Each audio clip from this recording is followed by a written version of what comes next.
Happy Sabbath po mga kakabsat. Kamusta po kayong lahat?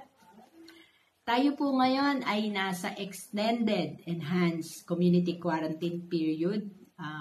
Ito po ay ibinigay ng hanggang April 30. Ngunit despite po ng fact na ito, tayo po ay patuloy na binibigyan ng Panginoon ng pagkakataon upang magkasama-samang muli kahit po through digital ways. Kaya po kami ay natutuwa na makasama kayo ngayon at alam po namin na gayon din po ang nararamdaman ninyo. Miss na po natin ang isa't isa. Tama po?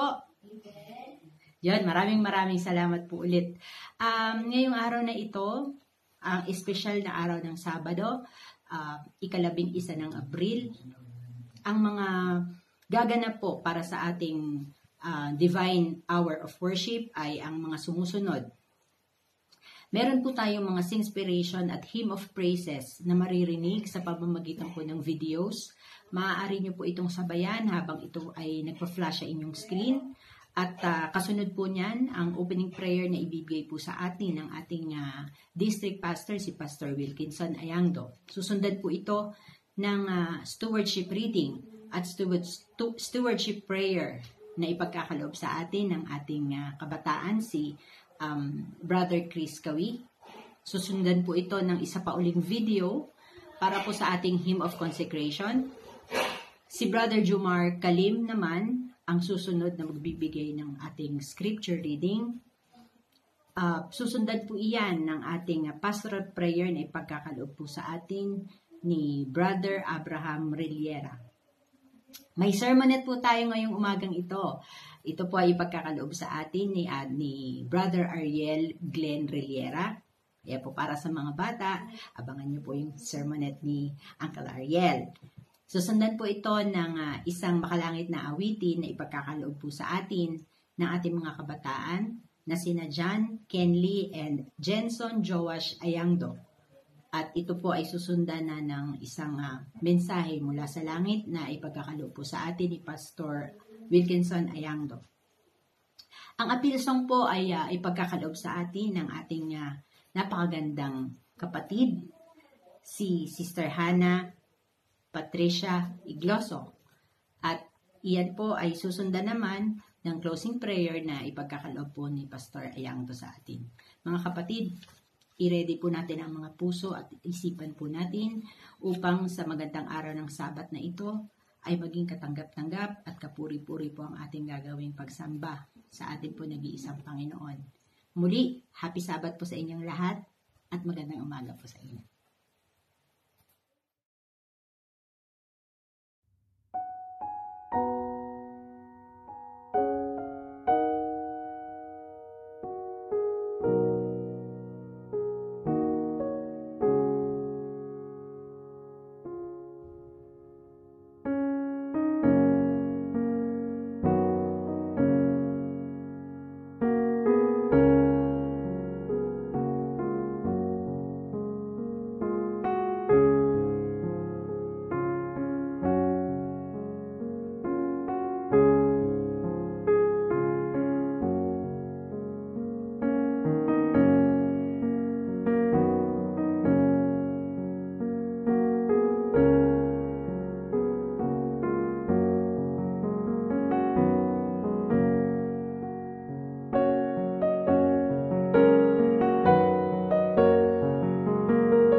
Tayo po'y manalangin mga kapatid.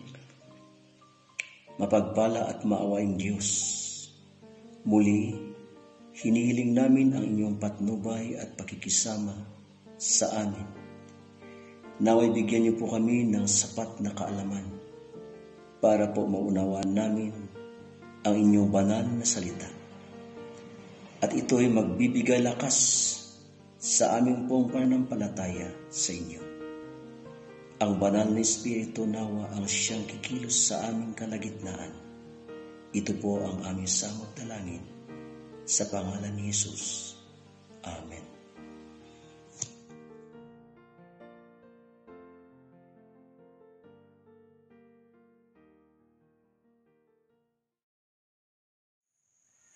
Happy Sabbath, brethren.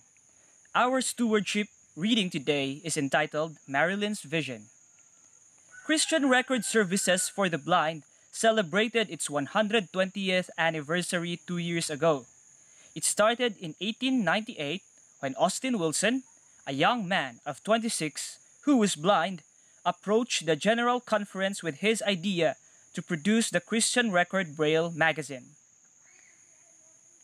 Thankfully, many others saw his vision and volunteered, donated, and worked alongside Austin Wilson to continue the vital mission of this non-profit ministry.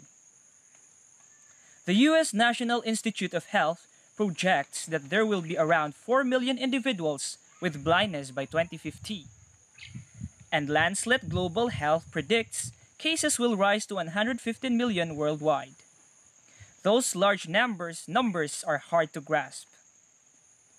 After receiving and reading Death Defeated, a booklet recently published in Braille by Christian Record, Marilyn, a Christian Record member for more than 30 years, called to say thank you.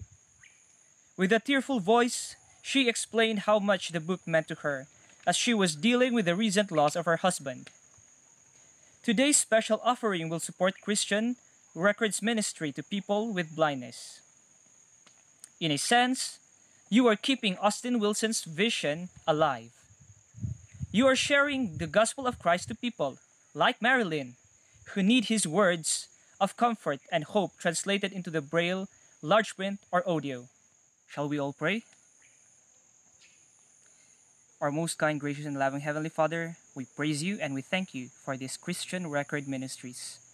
We pray, Father, that be thou the one to bless it and make it flourish, and also make us all a living blessing for this organization. This is our prayer in Jesus' name. Amen.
Brothers and sisters, our key text this Sabbath is found in Romans chapter 6 verse 23. For the wages of sin is death, but the gift of God is eternal life through Jesus Christ our Lord.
Kararag tayo kakausap. Po may Diyos manakay tunay. Maday tayo kumay tinagan mo tutaga kasmat sa langit.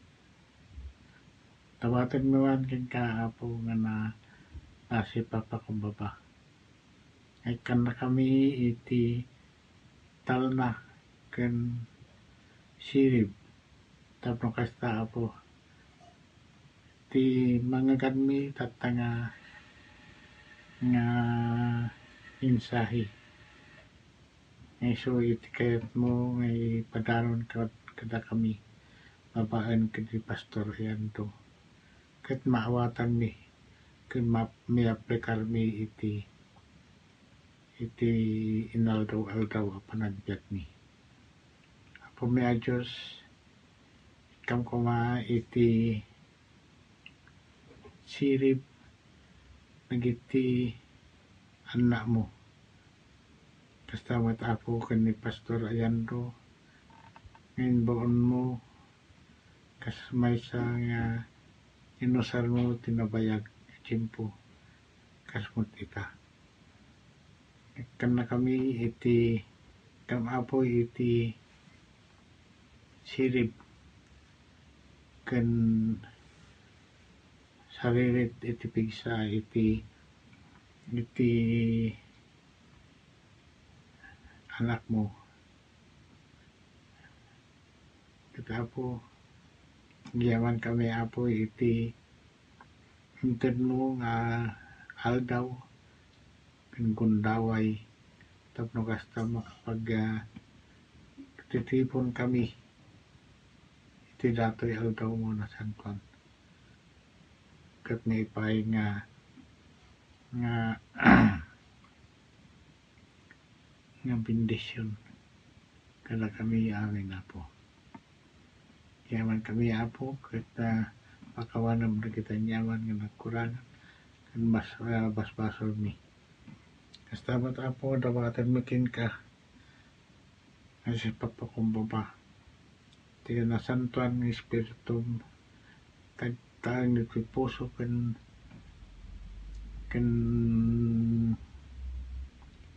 isip mi tamo kasta po isote agbiag mangi giya kata kami inaldaw ket awan iti maysa nga pagbidusan mi ket kaapo agsipud ti nasantuan o ng espiritu mo at dito'y unag iti puso mi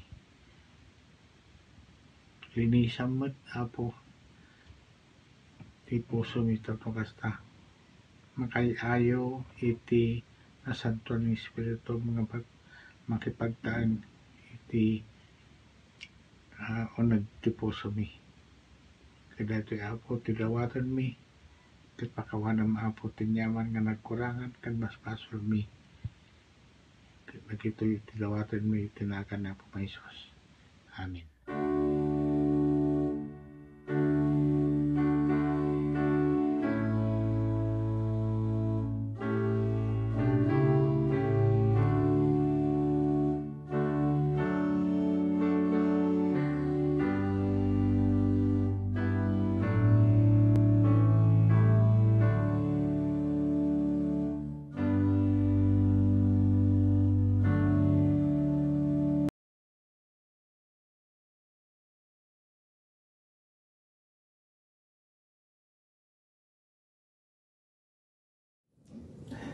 Hello! Hi there mga kids! Happy Sabbath! Kamusta kayo? Doing good? Alright! That's nice! Today kids, ang gusto kong ikwento ay hindi tungkol sa not this one, not the nature, hindi rin tungkol sa mga angels, at hindi rin tungkol sa mga apostles. Now, ang gusto kong ibahagi sa inyo mga kids ay tungkol sa, guess what? Isip-isip. It's about the gadgets. Cellphones, computers. Yan. Alam nyo ba kung bakit ito ang napili ko mga kids? Dahil, ngayon pa lang alam ko hawak nyo ng cellphone nyo, tama? O, diba? Alam nyo ba, mga kids, yung cellphone na yan, dati ang unang ginawa dyan ay may antena na malalaki, mahaba.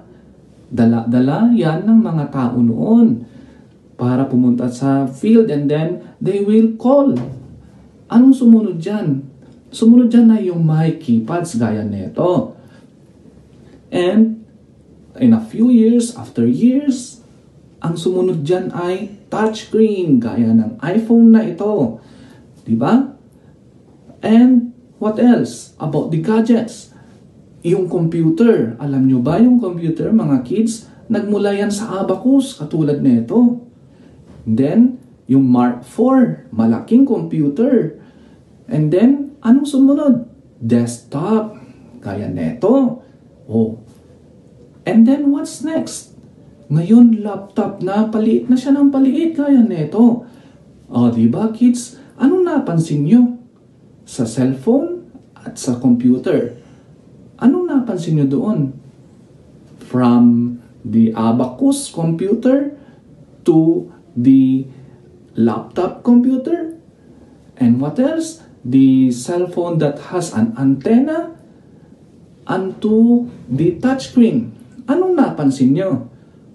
Lahat may changes. They have their own versions. From years to years, they change. Bakit nag-change? Because people are not contented. Oo. Pero alam nyo ba mga kids kung sino ang hindi nagbabago? Guess what? Let's letter A, me. B, the church. C, Jesus. What's the correct answer? Yes, it's Jesus. Very good. Yan.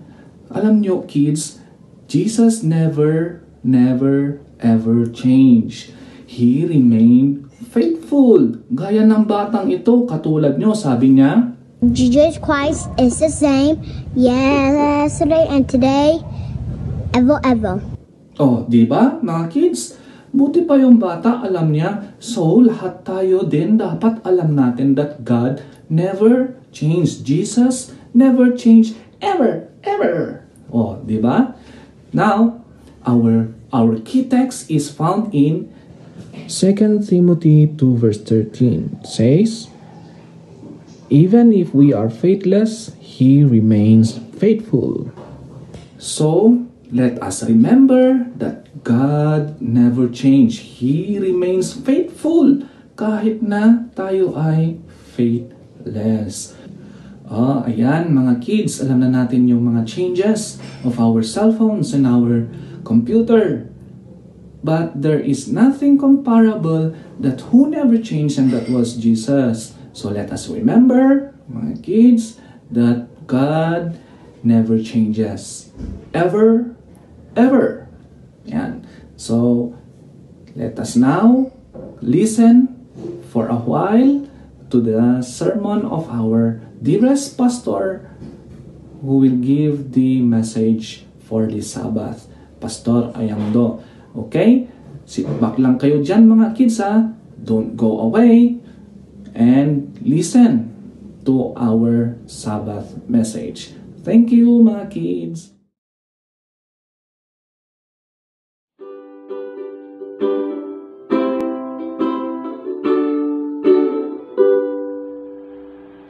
Come ye sinner,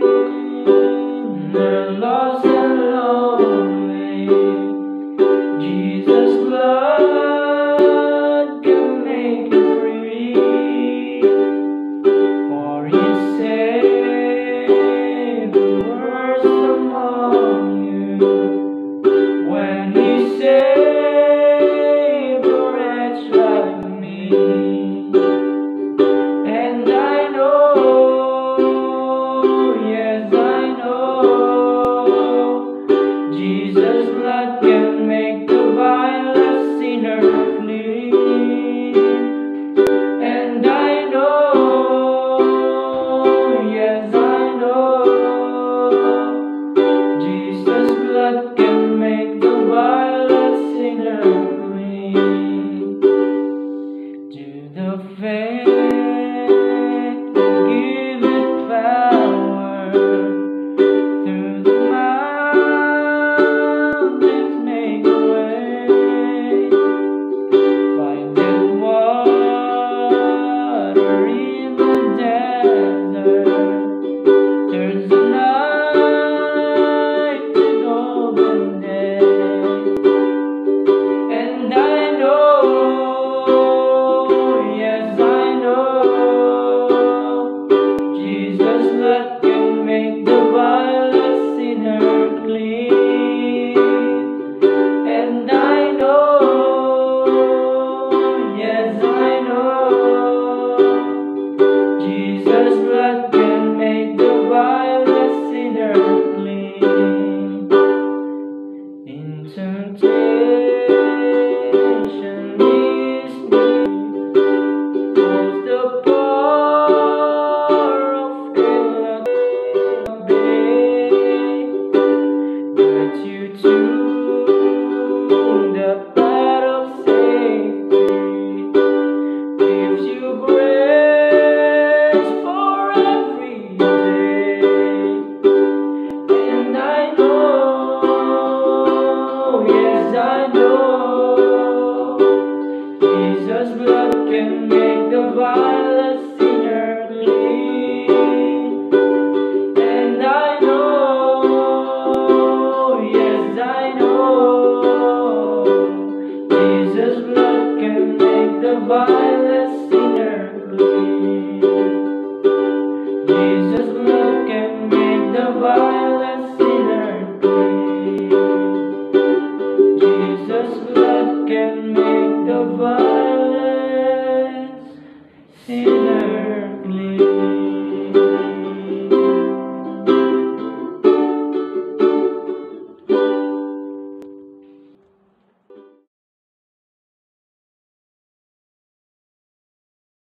Magandang umaga po sa inyo mga kapatid at masayang araw po ng Sabat. Naniniwala po ako mga kapatid na sa kabila ng crisis na ito ay alam ko po na nasa mabuti kayong kalagayan. Dahil po sa tulong ng ating mapagmahal na Panginoon. At naniniwala din po ako na ang ating Panginoon na ating pinagsisilbihan ay hindi po nang iiwan sa kanyang anak na nagtatapat sa kanya. Lalong-lalo na po sa kanyang anak na nagtitiwala at nananalig sa kanyang pangalan. Tunay mga kapatid na ang COVID na ito ay nakamamatay. At marami ang taong nasaktan. Marami po ang taong umiyak. Marami po ang taong nawalan ng mahal sa buhay dahil sa coronavirus na ito. Ngunit, mapalad tayo mga kapatid. At sa kabila ng trahedyang ito ay buo pa rin tayo.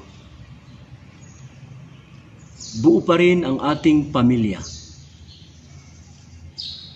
Buo pa rin tayo bilang pamilya ng ating Panginoong Hesus. Alam ko at naniniwala po ako, mga kapatid, na sa kabila ng ating nararanasan ngayon ay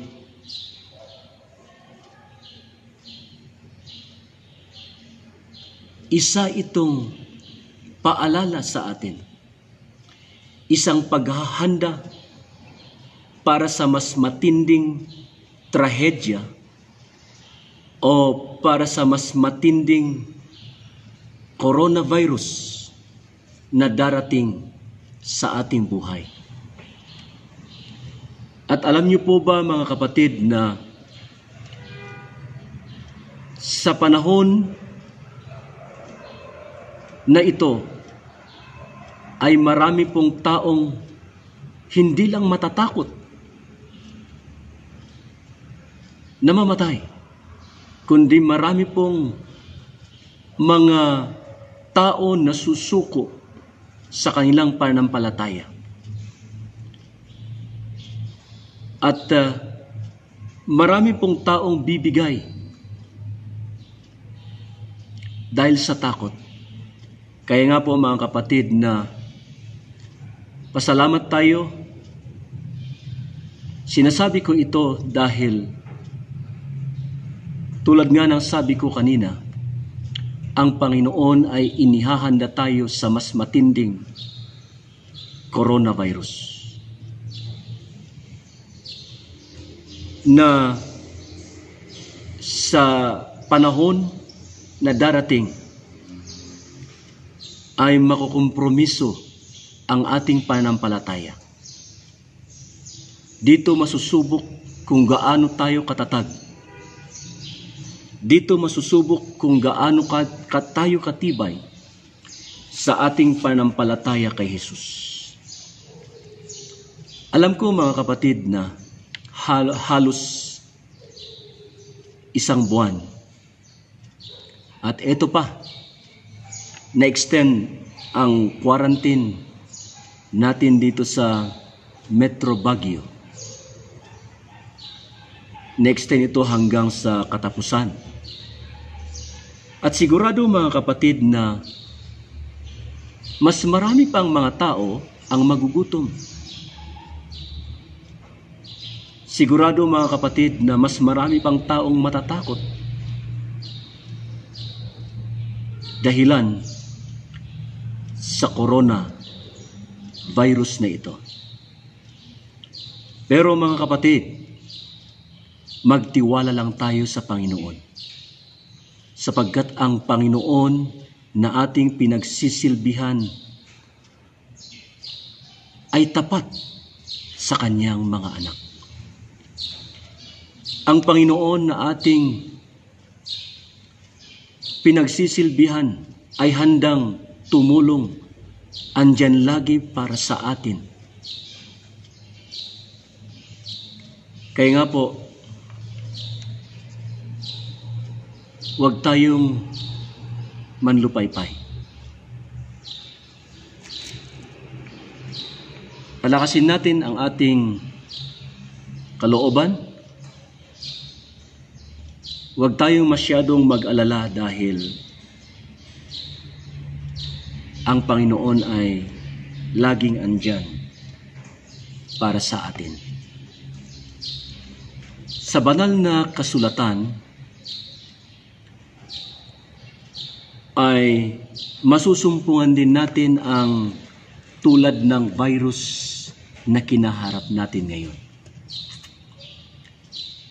At itong virus na ito ay mas matindi kaysa sa virus na ating kinaharap sa mga panahon ngayon.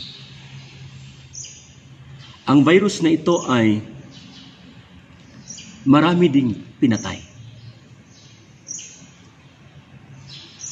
Maraming winasak na pamilya. Maraming pinaiyak. Marami din sinaktan. Ngunit patuloy pa rin ginagawa ng mga tao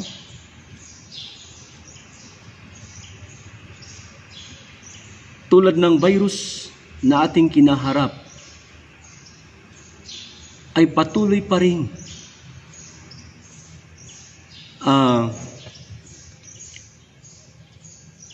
nagbibigay peligro sa ating buhay.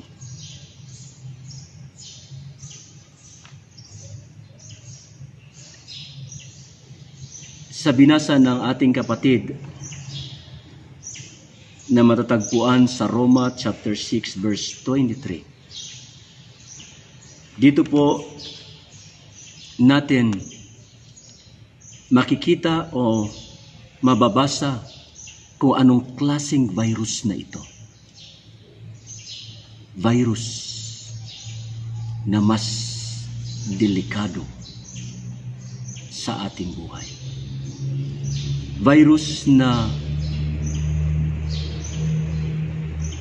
hindi natin namamalayan na tayo pala ay nai-infect.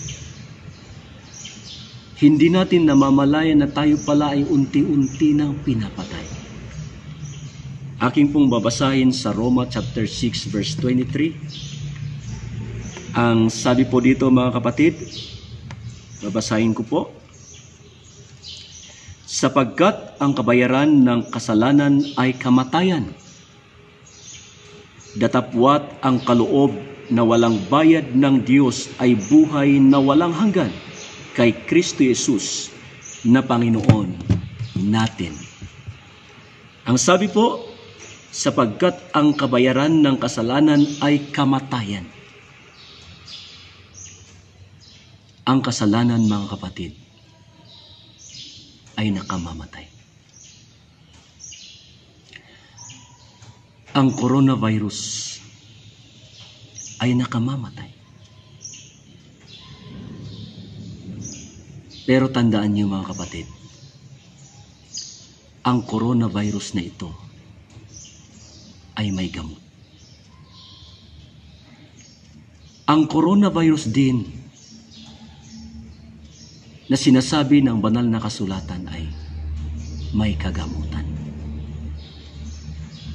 Ang kagamutan lamang ay walang iba kundi si Kristo. Wala nang iba. Si Kristo lamang ang makagagamot sa atin sa virus na ito. At alam niyo mga kapatid,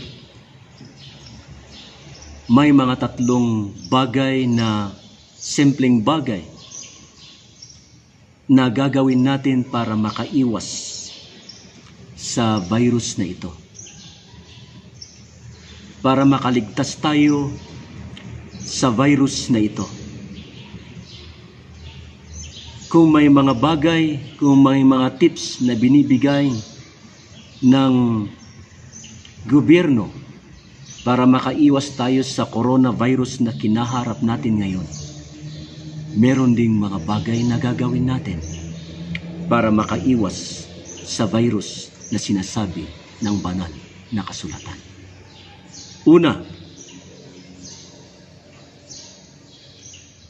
laging bigyan ng oras ang pagbabasa ng ating banal na kasulatan, ang ating Biblia. Kung minsan mga kapatid ay ini-ignore natin ang ating pagbabasa. Pero hindi niyo po ba alam, sa ating pagbabasa ay malalaman natin kung ano ang tama at mali. Sa ating pagbabasa mga kapatid ay malalaman natin kung ano ang mangyayari sa hinaharap. Nire-remind tayo na maghanda sa darating na panahon, sa darating na mga trahedya sa ating panampalataya. Ang sabi po sa Revelation chapter 1 verse 3, babasahin ko po mga kapatid. Revelation chapter 1 verse 3. Mapalad ang bumasa at ang nangakikinig ng mga salita ng hula at tumutupad ng mga bagay na nangasusulat doon, sapagkat ang panahon malapit na. Ano po ang sinasabi dito mga kapatid? Ang panahon ay malapit na. Kung gaano ang panahon ay palapit ng palapit,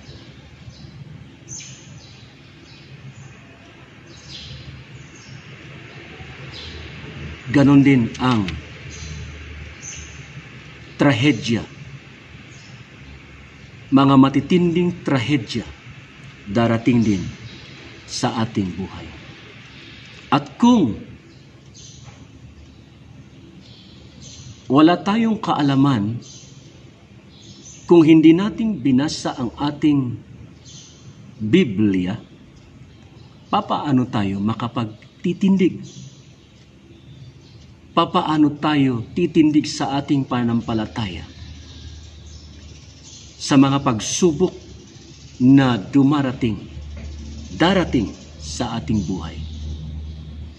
Kaya nga po ang sabi ng talata na ating binasa, mapalad. Kaya mga kapatid, mapalad ang laging nagbabasa ng kanyang Biblia. Dahil ang ating pagbabasa ng ating Biblia ay mas lalo tayong tatatag sa ating pananampalataya. At kahit anong pagsubok dumating, hindi tayo matitinag sapagkat alam natin na ang ating Panginoon ay andyan para sa atin. Pangalawa, mga kapatid, laging hilingin ang patnubay ng banal na Espiritu. Kung gaano kahalaga ang ating pagbabasa mga kapatid sa ating mga Biblia, ganun din ang patnubay ng banal na Espiritu. Kailangan po natin ang patnubay ng banal na Espiritu para makita natin kung ano ang tama at mali. Para maiayos natin ang ating buhay para sa ikalawang pagdating ng ating Panginoong Hesus. Para makaiwas tayo sa coronavirus na ito. Coronavirus na sinasabi ng banal na kasulatan sa Roma chapter 6 verse 23 na ang kasalanan at ang kasalanang ito ay nakamamatay. At ang tangi lamang makalulunas nito, makapagbibigay lunas, ay ang ating Panginoong Hesus. Sa Juan chapter 16 verse 13, aking pong babasahin sa Juan buklatin po natin ang ating mga Bible. Juan chapter 16 verse 13. Ang sabi po dito, gayon may kung siya ang Espiritu ng katotohanan ay dumating, ay papatnubayan niya kayo sa buong katotohanan, sapagkat hindi siya magsasalita ng mula sa kanyang sarili, kundi ang anumang bagay na kanyang marinig. Ang mga ito ang kanyang sasalitain at kanyang ipapahayag sa inyo ang mga bagay na magsisidating. Napakaganda mga kapatid. Napakaganda mga kapatid na tayo ay sumunod sa udyok, sa patnubay ng banal na Espiritu. Kasi ang sabi po dito sa huli nating binasa, at kanyang ipahahayag sa inyo ang mga bagay na magsisidating. Tunay po mga kapatid na napakabuti, napakahalaga ang sumunod sa patnubay, sumunod sa banal na Espiritu. Dahil ang hangad ng ating Panginoon ay mapabuti tayo. Mapabuti ang ating panampalataya. Ang hangad ng ating Panginoon ay tatatag tayo sa ating panampalataya na kahit anuman ang pagsubok na dumating sa ating buhay, ay hindi tayo matitinag dahil alam natin at naniniwala tayo na ang Panginoon ay darating at ibibigay sa atin ang buhay na walang hanggan. At makakaligtas tayo mga kapatid sa coronavirus na ito, virus ng kasalanan, kasalanang nakamamatay. At sa tulong ng banal na Espiritu, tayo ay makakaligtas. At sabihin natin, handa tayo kung anuman ang mangyari, handa tayo sa malapit ng pagdating ng ating Panginoong Hesus. Napakaganda mga kapatid. Tulad ng ating pagsunod sa ordinance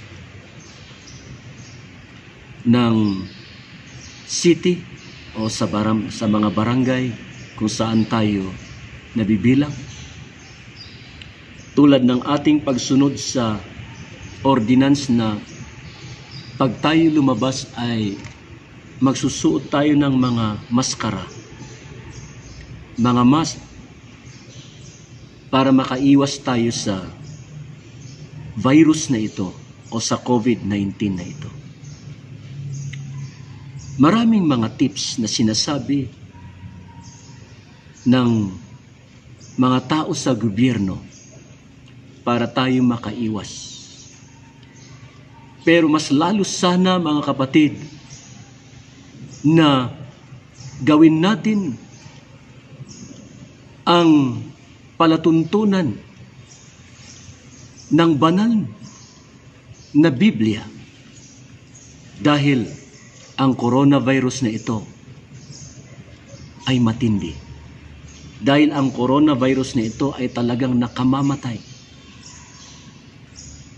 Nakamamatay, mga kapatid. At walang ibang makapagbibigay lunas kundi ang Panginoon lamang. Pangatlo, mga kapatid, ay masusumpungan natin sa 1 Peter chapter 2 verse 13. Sa 1 Peter, ating pong babasahin sa 1 Peter chapter 2 verse 13. Kayo'y pasakop sa bawat palatuntunan ng tao alang-alang sa Panginoon, maging sa hari na nakatataas. Ang sabi po dito mga kapatid ay tayo ay pasakop sa mga palatuntunan. Hindi naman masama mga kapatid na tayo ay magpasakop, susunod sa mga ordinance na sinasabi ng ating opisyales sa barangay, opisyales sa munisipyo. Dahil tulad nga ng sabi natin kanina, ay ito ay para sa ating kabutihan. Kung papaano tayo sumusunod sa palatuntunan ng tao, mas lalo tayong susunod sa palatuntunan ng Panginoon. Inuulit ko mga kapatid, ng virus na ito, ang dami ng pinatay. At ang dami ng papatayin pa. Ang dami ng nasaktan at sasaktan pa. Pero tulad ng sabi ko kanina, ang tatlong mga paraan na ating gagawin para makaiwas sa virus na sinasabi ng banal na kasulatan. Inuulit ko, ang una, laging bigyan ng oras ang pagbabasa ng ating Biblia. Pangalawa, laging hilingin ang patnubay ng banal na Espiritu. At ang pangatlo, ganap na pagpapasakop sa Panginoon.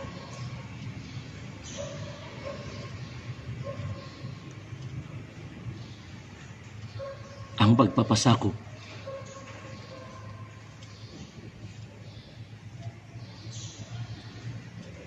mga kapatid ay mahirap pong gawin. Mahirap sundin o gawin kung ayaw nating sumunod. Ang pagpapasakop mga kapatid ay ito ang isang bagay na mahirap gawin ng isang tao. Ngunit kung gusto natin na maligtas sa virus na ito, kailangan nating magpasakop ng buong buo sa Panginoon. Kailangan nating isipin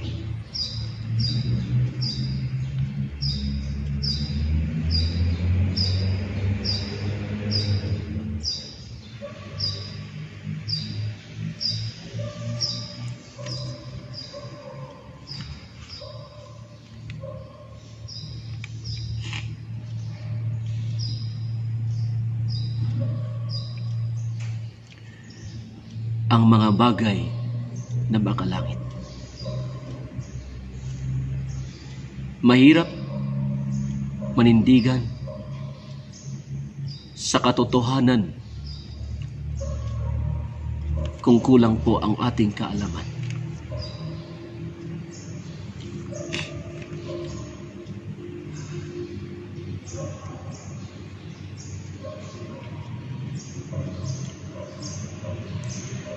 Mahirap, mga kapatid, na sumunod sa banal na Espiritu kung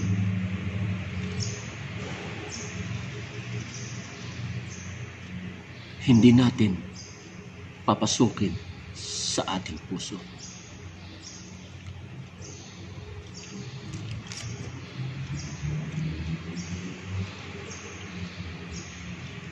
Mahirap magpasakop sa Espiritu at sa ating Panginoong Hesus. Kung may mga bagay na ating itinatago sa ating sarili, itinatago na ang akala natin ay walang nakakaalam,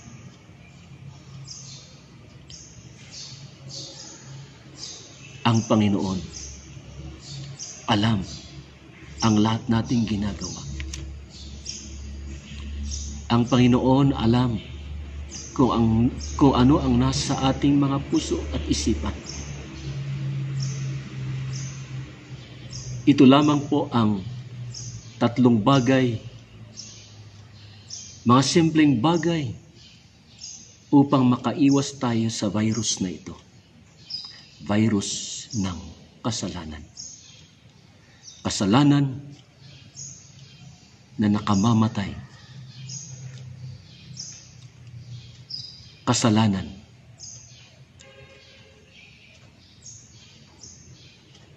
na nagbibigay sa atin ng kamatayan. At alam ko po mga kapatid na sa tulong po ng ating Panginoong Hesus ay magagawa nating umiwas. Magagawa nating mapagtagumpayan ang virus na ito. Tulad ng virus na ating kinaharap ngayon, alam ko po na magagawa nating makaiwas kung sumunod lang tayo sa mga patakaran, sa mga palatuntunan. Ganon din po, alam ko po na makakaiwas tayo sa virus na sinasabi ng banal na kasulatan kung sumunod tayo sa ating Panginoong Hesus. Kung bigyan natin ng panahon ng ating Biblia na mabuklat, kung sundin natin ang patnubay ng banal na Espiritu, at kung pasakop tayo ng buong buo sa ating Panginoong Hesus. Mga kapatid,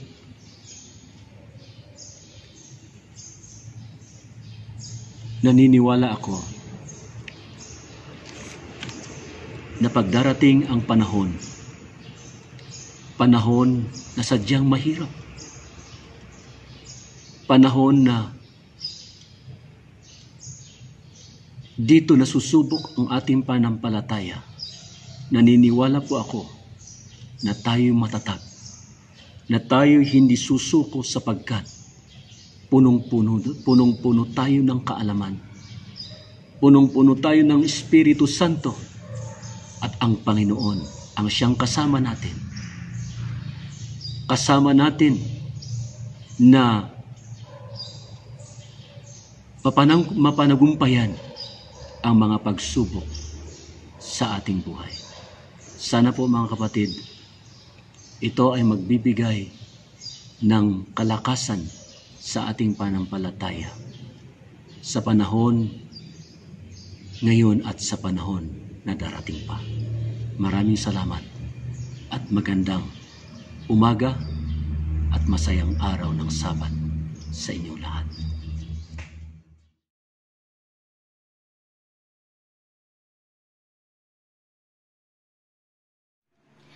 Magandang umaga po sa inyong lahat mga kapatid at happy Sabat. Ako po ay nagagalak sa umagang ito sapagkat nabigyan ako ng pagkakataon na ibahagi sa inyo ang salita ng Panginoon sa pamamagitan ng aking pag-awit. Sa mga nararanasan po natin sa ating mundo, sa ating bansa, ay alam ko na ang Panginoon ay may mensahe para sa ating lahat. Sapagkat sa langit na bayan, ang lahat ng ito ay hindi na natin mararanasan. There will be no more night, no more pain, no more tears. Never again. Kaya awitin ko po ang No More Night at nawa, mabless po kayo sa araw na ito.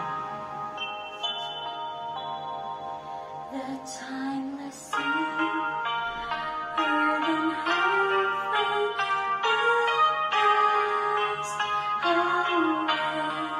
It's not a trend, God will make all things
Sea over tenders and men shall prepared for me, where I can live with my Savior eternally. No more night, no more pain, no more tears, never crying again. Praise and sing the great I am, where we'll live at the light of the risen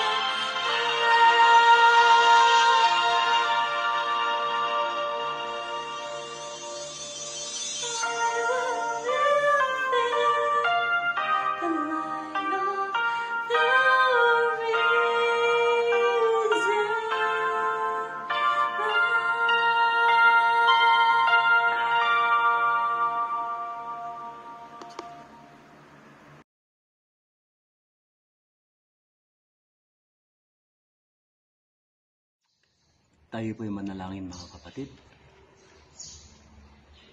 Binabalik namin ang papuri at pasasalamat sa inyo, banal na Diyos. Sa mga paalala na aming narinig, tulungan niyo po kami, Panginoon, na lalo pang titibay sa mga pagsubok na darating sa aming buhay, Kristiyano, at panghawakan ang pangako ng aming Panginoong Hesus upang sa kanyang pagbalik, masumpungan kami na nagtitiwala at nagtatapat sa kanya. Ang iyon nawang pagpapala at pag-iingat ang siya naming maranasan, ngayon at magpakailanman. Amen.